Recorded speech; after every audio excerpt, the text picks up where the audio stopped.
Educação à distância, mudando realidades.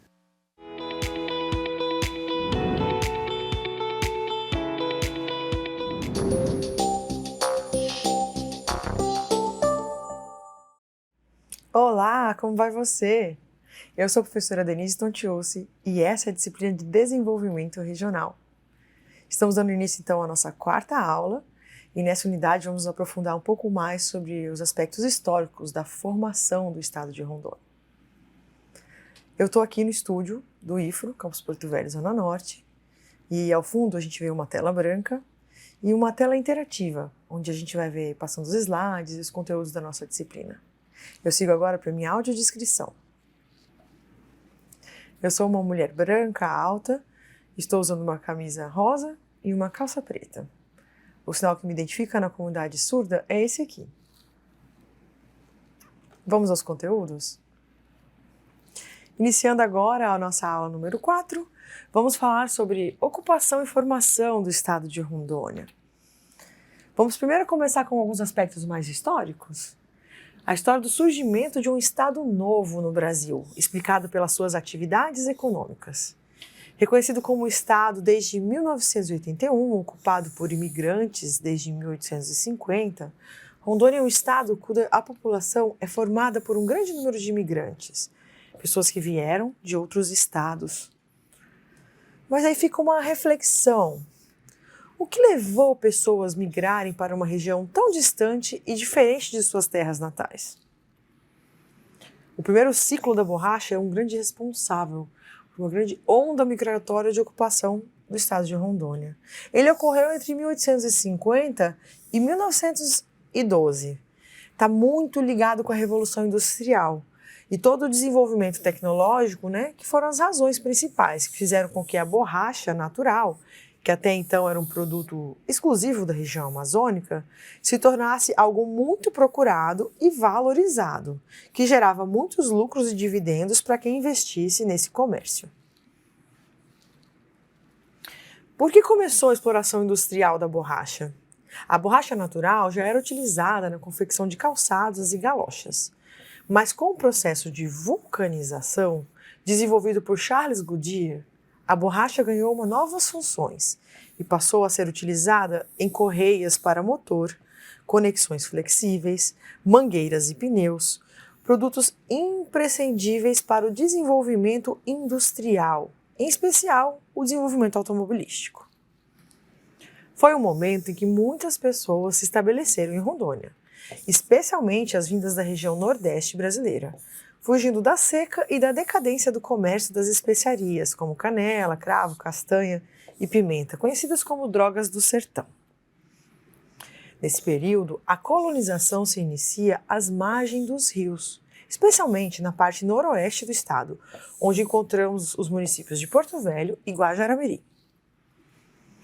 Os desbravadores encontraram dificuldades para transportar o látex, produzido onde hoje fica Rondônia e Acre, até Manaus ou Belém, de onde ocorriam as exportações para a Europa e para os Estados Unidos.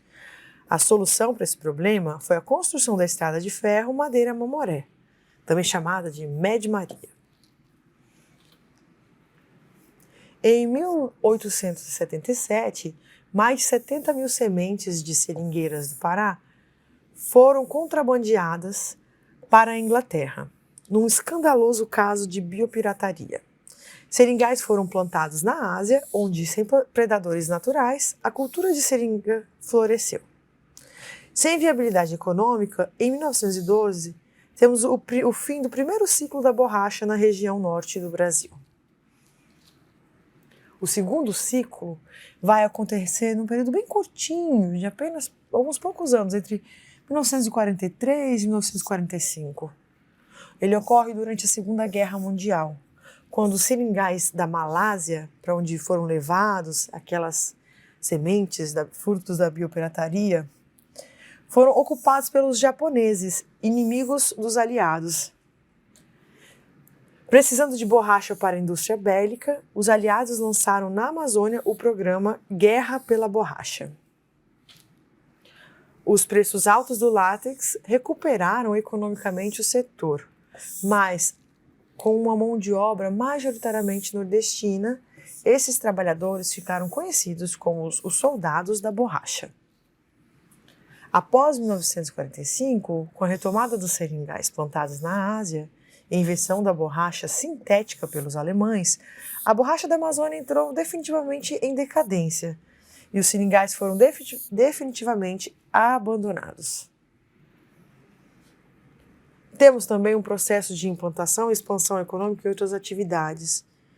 As principais ações de desenvolvimento nessa época, a gente fala de uma abertura de navegações a vapor, primeiramente estatal e depois aberta às companhias estrangeiras, estímulo à migração, majoritariamente nordestina, para a mão de obra nos seringais, abertura da linha de telégrafo entre Cuiabá e Santo Antônio do Madeira,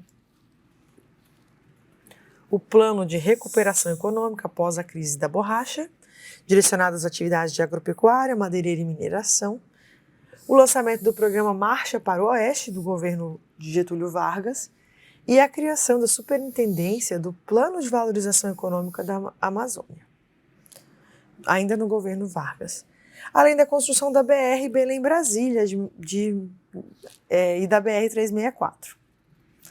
Com todas essas ações de ocupação, colonização e propostas de desenvolvimento, a região amazônica permanecia como uma reserva territorial de produtos extrativistas, disponíveis às demandas do mercado internacional.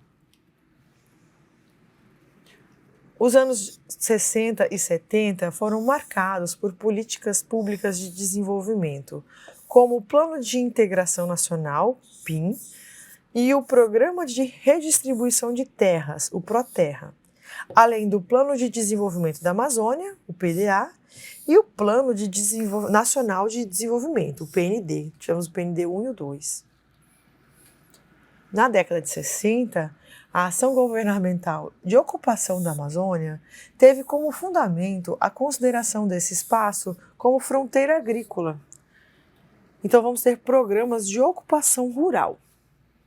A partir de 70, com o reflexo da Revolução Verde na agricultura e dos incentivos do governo à integração nacional, fortes correntes migratórias se direcionaram para a Amazônia Ocidental, no intuito de expandir a fronteira agropecuária, o que contempla desmatamento em massa para a comercialização de madeira, atividades agropecuárias e o garimpo.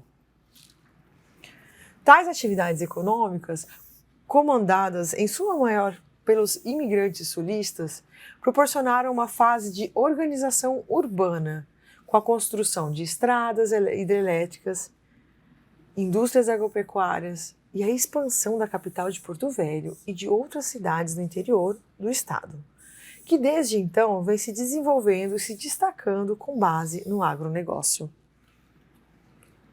A gente vai ver aqui um panorama do crescimento populacional.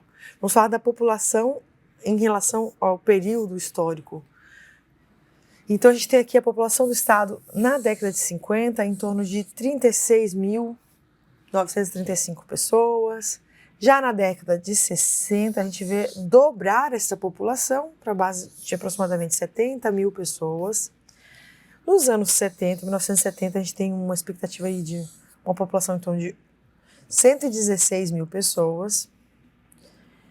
Só que nos anos 80, o crescimento populacional é imenso. Aqui a gente tem a chegada, principalmente das pessoas que vão fazer a ocupação das terras, os planos nacionais de desenvolvimento com o apoio do INCRA, vai ter uma reconfiguração das terras no estado e a nossa população passa a ser de 500.000, 500 mil habitantes.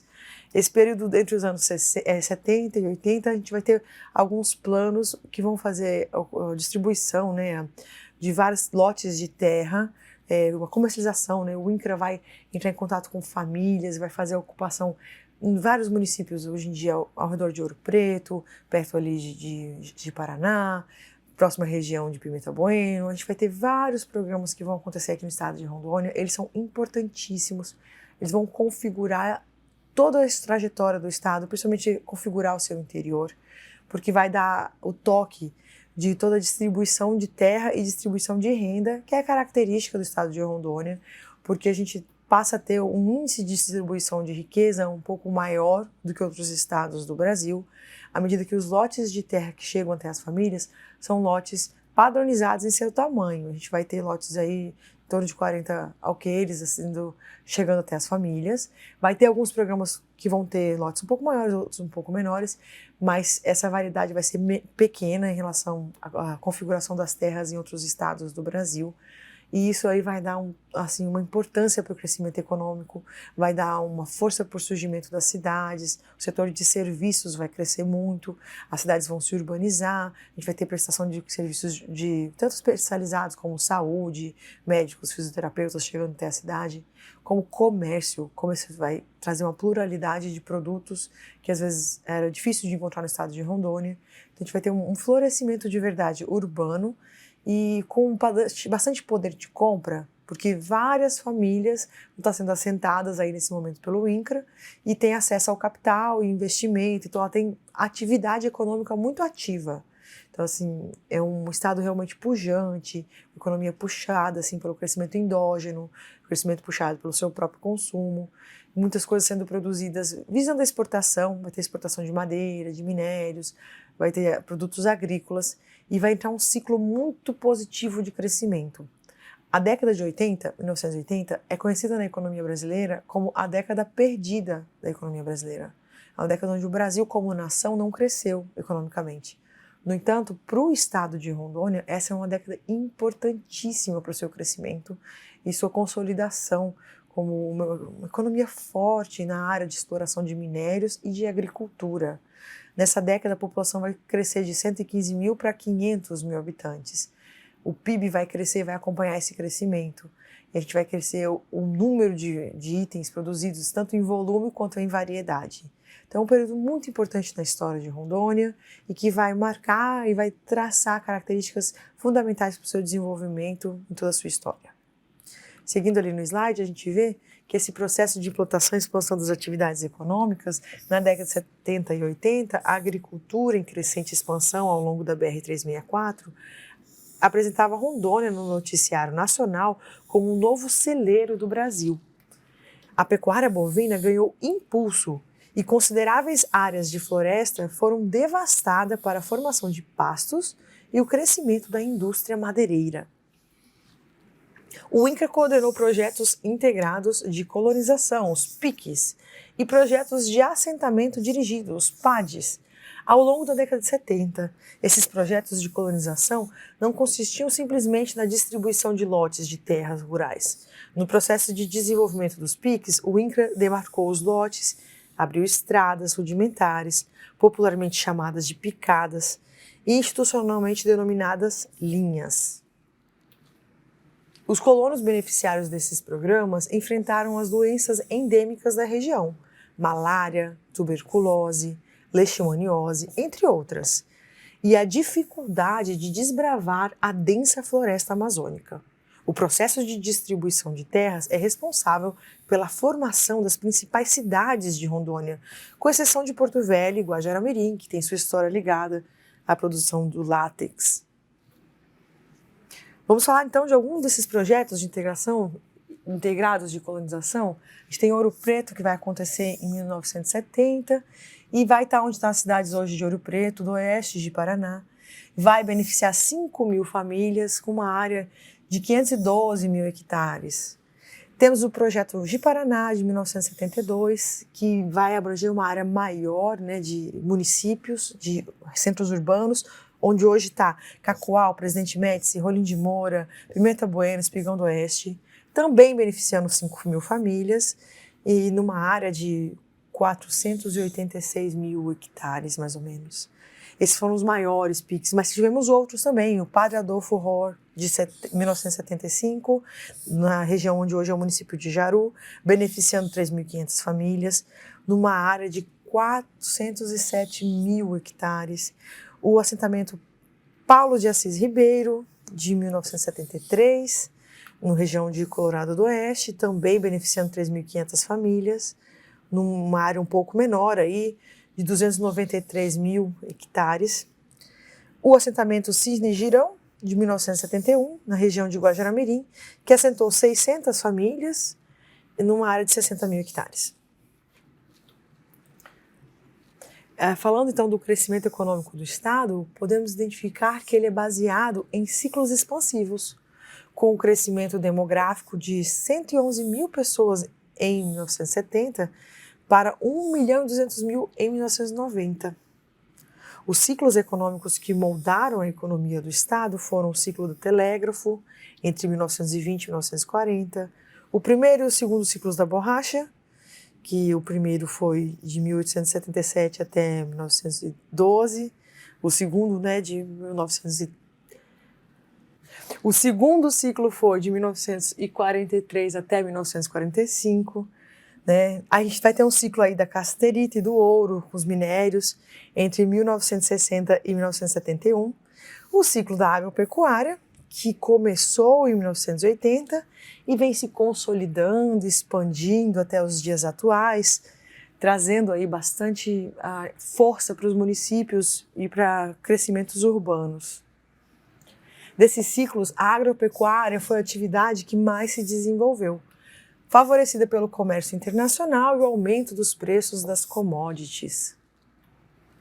A Rondônia foi o estado que mais desenvolveu a agropecuária entre 2002 e 2010, cuja exportação de carne bovina corresponde a 9% do total da exportação nacional. Atualmente, muitas áreas de pastagens têm sido substituídas para o plantio de soja, uma commodity de fácil comercialização que se desenvolve amplamente no estado de Rondônia. E assim a gente constitua um pouco a formação econômica do estado de Rondônia, entendendo como isso está ligado ao desenvolvimento, com a participação do estado, criando políticas públicas, engajando famílias aqui na região, trazendo ocupantes para essa terra, que vão desenvolver atividade econômica pujante, gerando exportações, empregos, produzindo riqueza, produzindo um crescimento dentro do estado à medida que isso alimenta a cidade, o setor de serviços, e como esse tipo de desenvolvimento atua de uma forma mais justa socialmente, quando a gente fala de uma certa distribuição de renda, um grande número de agricultura familiar do nosso estado, que hoje em dia se vê ameaçada pelo crescimento da soja e a expansão das grandes fazendas que ocupam aí territórios que antes eram dos pequenos sitiantes no estado. Seguimos então para a próxima aula, onde vamos abordar um pouco mais sobre os aspectos do desenvolvimento aqui no estado de Rondônia. Ficamos por aqui e até breve!